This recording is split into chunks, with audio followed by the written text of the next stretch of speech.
Okay. So my name is Angela Jo, and I identify as agnostic, atheist, skeptic, and most importantly, humanist. And yes, like I said, those are my labels for now. So for how long? I've been a skeptic since childhood. I was never the kind of person that was okay with the whole God concept, and especially the attributes that were attached to God, benevolent, etc. I thought he was irresponsible in a way.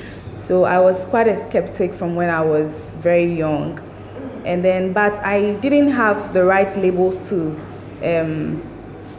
quantify my thoughts till early 2016, when I met a friend who knew about these things and these labels and explained everything to me. And then I knew that, oh, okay, so it means that the way I think, the way I do not understand certain things, and the way I refuse to believe in certain things means I'm either agnostic or atheist, or I'm simply a skeptic. So yes, and then humanism came later on when I understood everything about humanism. Yes. So I consider myself agnostic or atheist because there isn't any evidence for me. But even before the point of evidence, I felt that it wasn't okay for some reason to give out all my consciousness to a superior power that I cannot even interact with, a superior power that I cannot see or attest to, okay? So even from very young age, I had a problem with the whole God thing and spirituality, and even minus religion.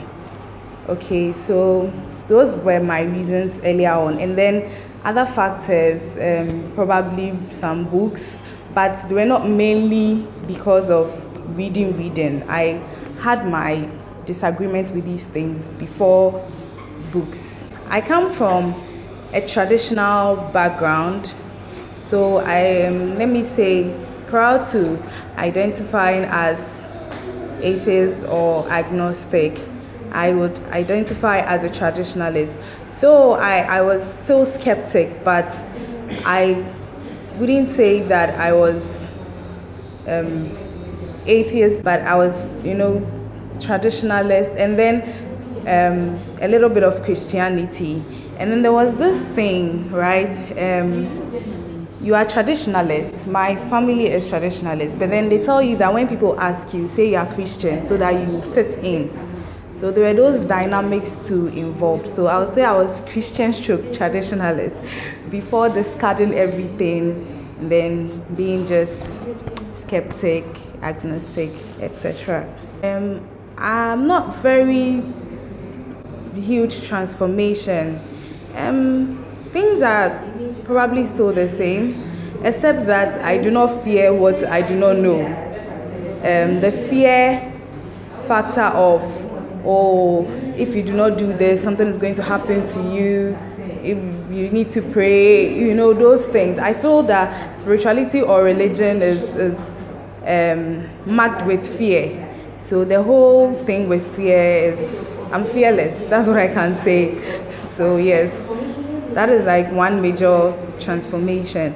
Aside that, you're still human, whether you are religious or not, and the dynamics are not any major difference. So yes. So with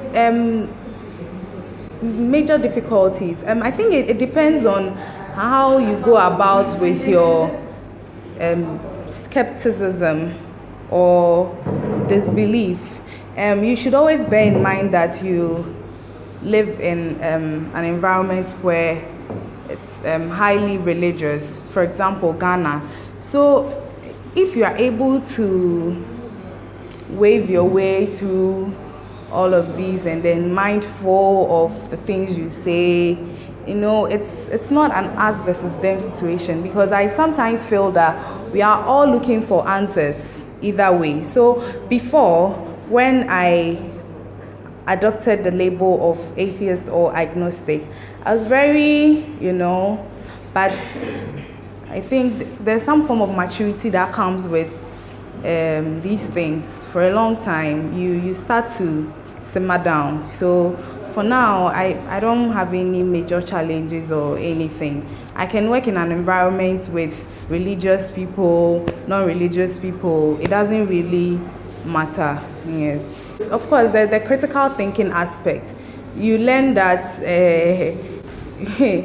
you need to use your common sense and not rely on an entity that you cannot interact with, an entity that does things on his will.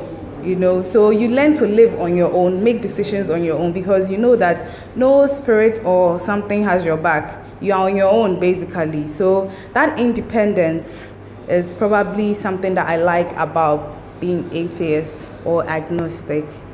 My family, well, the only person whose opinion actually matters is my mother, and my mother is a deist. She's non-religious, but she believes in God. So oftentimes we have these discussions. She's very open-minded, but she has a problem of me saying I'm atheist. She wants me to be agnostic because she feels that means there is more room to accept evidence and keep thinking, because she feels atheism is a block, a full stop, and she feels that's not an appropriate way to analyze these things. But then aside that, it's all cool. The rest of my family, I haven't asked them. I don't know how they feel about it. I don't know. So the only problem I have with the fact that Ghana is heavily religious. So the only thing is, sometimes when people know that, or people realize that, oh, this person doesn't believe in God, or this person is not a Christian or a Muslim, or because first people ask you, are you a Christian? You say, I'm not a Christian. They say, oh, then you're a Muslim. Then you say, no, I'm not a Muslim. Then you see their face, the light comes out of their face, like, or you do juju, that's the thing. Then people start to say, okay, I don't do any of those things. Then they start looking at you, are you okay? People, I've been called a witch so many times that I've lost count, because I said I do not believe in God, or I do not believe in the way we've carved out God, the way we attribute benevolence to God, that He's benevolent, He's this. I just do not agree with all those labels. I do not feel, even if there is a God, I do not feel He deserves all those labels in one way or the other. Okay, so when people realize that they say, hey, and then sometimes people go as far as trying to correct you because they feel there is a problem with you, there is a glitch somewhere that has to be fixed. So that's the only thing that worries me, is that people should learn to be more tolerant, that people should be, and then I probably think that's the purpose of all of this, so that we create awareness for people to know that you can be religious, but then allow for other people to not be religious, so that we can all coexist in harmony. Because I am not looking to convert anyone to atheism, because it might look all good, but then there are also some negatives, because sometimes I feel religion suits you. People pray and then it reassures them that there is some hope somewhere.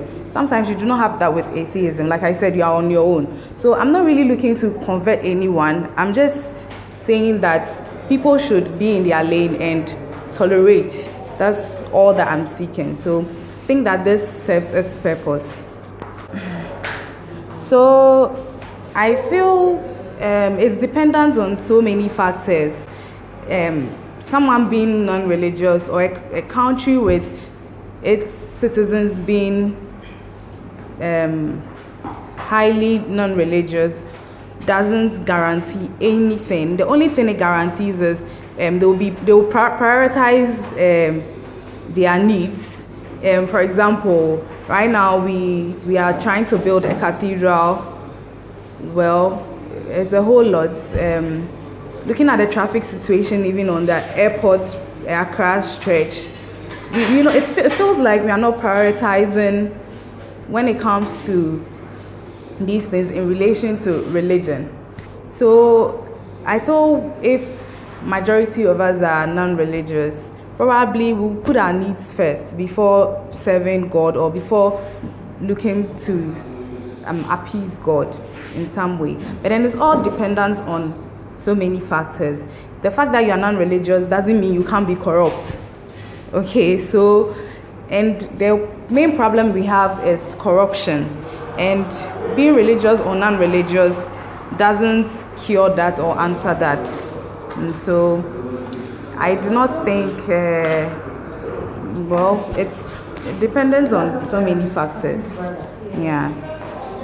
Yes, I've heard people say that, so there's this example. I once told someone, oh, I'm atheist, I do not believe in God.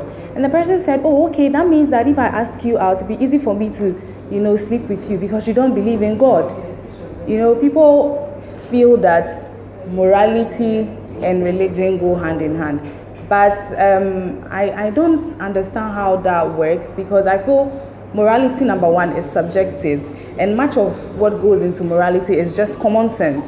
That if I do not hurt you, don't hurt me. This has nothing to do with spirituality or God, or I feel people want some reward for just being humans and using their common sense. But more of morality is common sense, and morality is subjective. So I do not understand the thing with when you are not religious, you can't be moral. Yes, I think if you are human, and for me, I'm humanist, so I believe that everyone should be tolerant and everyone should just be in their lane peacefully. Yes. So with the afterlife, me, I don't know. The only thing I know is when I die, I die. And the only thing I know is when I die. I've not heard anyone come from the dead. I'm not even interested in an afterlife, because this life is already a handful. So if I die, I die. That's what I believe in. Until there is any evidence from somewhere, I don't know. But I mean, this is self-explanatory. If you die, you die. Mm-hmm. So I feel like those who are at crossroads should take the fear factor out. I feel fear is the number one blockage to thinking for yourself. You should take away the fear and then start thinking for yourself. Any system that thrives on fear, anyone that tells you, don't question me. If you question me, this and this and this is going to happen to you, it's a fraudulent person. So you should, any correct system would allow for questioning and probing. So the fear aspect, if you fear to question something, you should know that that thing is probably not working in your favor. So take away the fear and start thinking for yourself. And always remember to be tolerant, peaceful, and love one another. Yeah, I think that's it.